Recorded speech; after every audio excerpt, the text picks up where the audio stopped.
দীর্ঘ ৬ বছর পর হতে চলেছে সেই অপেক্ষার অবসান।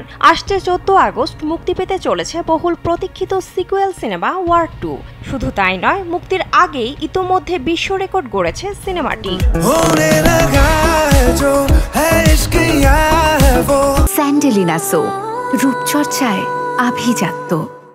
ভারতীয় গণমাধ্যম সূত্রে জানা যায়, ২০০ কোটি বাজেটের এই সিনেমাটি বিশ্বব্যাপী মোট ৭৫০০টি স্ক্রিনে মুক্তি পেতে চলেছে, যা ভারতীয় সিনেমা ইতিহাসে এই প্রথম। এর আগে কোনো ভারতীয় সিনেমা মুক্তির আগে এমন অবিশ্বাস্য রেকর্ড করতে পারেনি।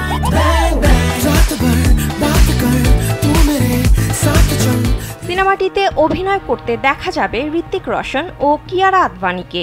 এছাড়াও এই সিকুয়েলে নতুন চমক হিসেবে থাকবেন দক্ষিণী সিনে ইন্ডাস্ট্রির জনপ্রিয় অভিনেতা জুনিয়র এনটিআর।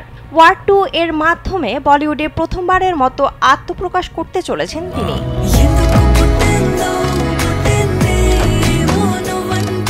বর্তমানে সিনেমায় খুব একটা নিয়মিত না হলেও দুর্দান্ত অভিনয় ও অ্যাকশনের মাধ্যমে অল্প ছবি করেই দর্শকের মন জয় করেন ঋত্বিক। এর আগে তার অভিনীত ওয়ার সিনেমাটি মোট আয় করেছিল প্রায় ৪৭৫ কোটি ভারতীয় রুপি। অয়ন মুখার্জি পরিচালিত ও যশরাজ ফিল্মসের এই হাই অকটেন অ্যাকশন থ্রিলার সিনেমাটি প্রেক্ষাগৃহে ঝড় তুলবে বলে আশা করছেন দর্শক।